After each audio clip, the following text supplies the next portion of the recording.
Good evening.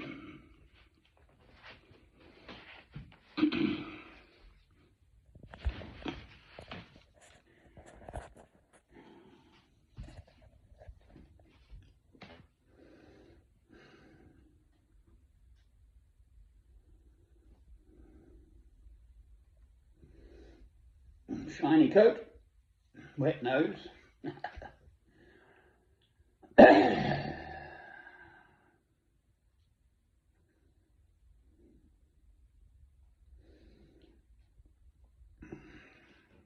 I'm a Christian. Love is the answer. Every single hair on the head of your fellow man, woman and child is precious and special. Well, so it is.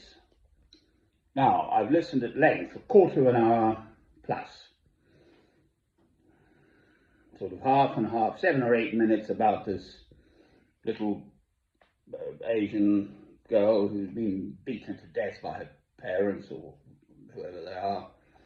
And then we go to the Holy Land, Israel, Gaza Strip.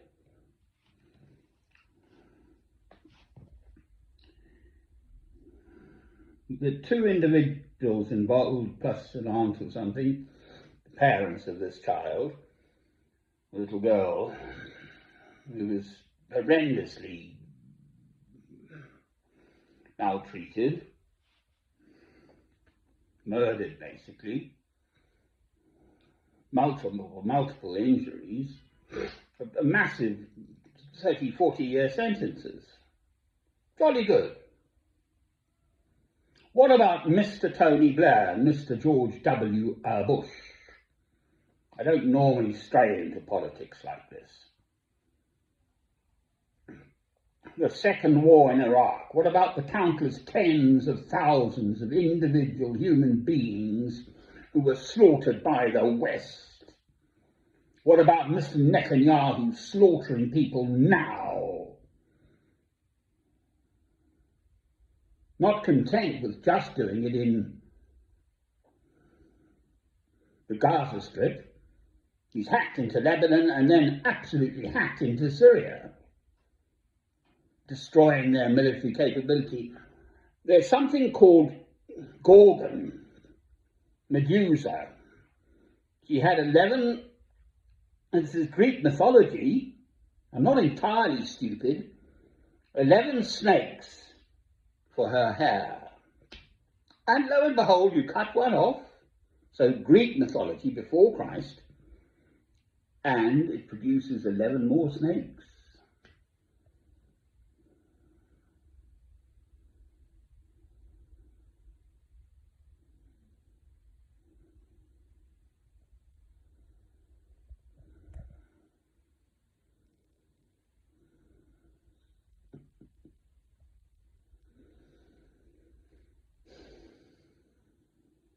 I mean, right throughout the second war in Iraq.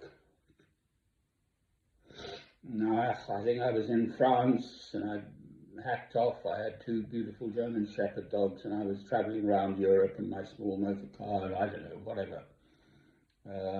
March the 20th, 2021, I'm pretty sure that's the date. George W. Bush shuttered his staff down and said, you know, we're going to do this. His poodle, a certain Mr. Tony Blair, the Prime Minister of Britain, my country, I am British, and ashamed to be British, because this happened in my lifetime, I couldn't stop it.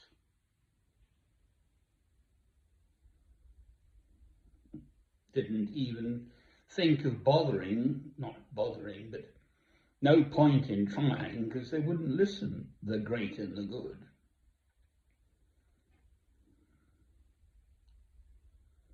So I can speak about the Second War in Iraq, not the Second World War, not the First World War, incidentally, in which my own father fought, etc., etc. No, I wasn't around, but for the second war in Iraq, I was. I was living in France at the time. Yes, there's one child utterly should be considered. Its home, family, quite how people responsible for a child can behave like that is just beyond belief. Fine. Very severe sentences. I've just been watching it on the BBC News. But then we cut over to the Holy Land, Israel, the Gaza Strip, and what's going on over there. Israel, through Netanyahu and the Israelis, have totally trashed the whole place. With 2.5 million people there, or were there, many of them now dead. That includes one individual, single, small child. Why is that less important?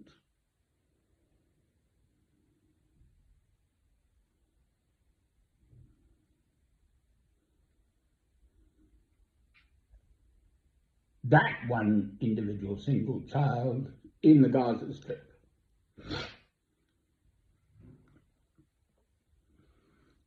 And one could think of a few other places where the West has behaved badly, like Vietnam, for instance.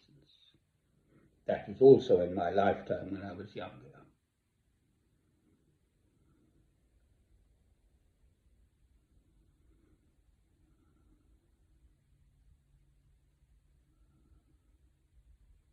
Who manufactures and sells the most weapons of mass destruction and most arms in the world? America. America could shut down Israel's decimation, trashing of the Gaza Strip, just like that. Cut off the arms, cut off the finance. They could, just like that.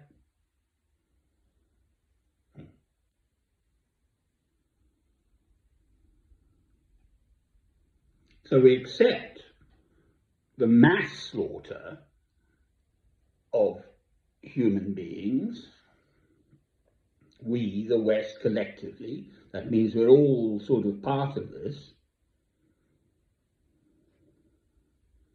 and raise up in indignation,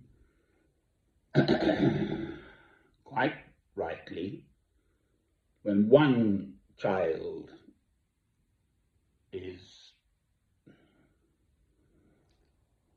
treated in such an awful manner, murdered by its own parents. I think they were half parents or something, I don't know. It was a broken family situation. I mean, it's absurd.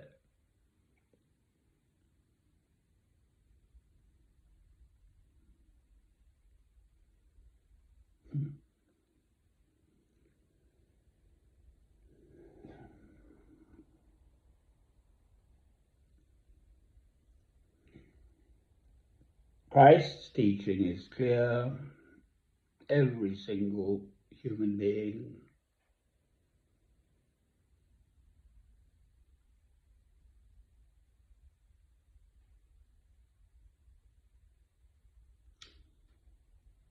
is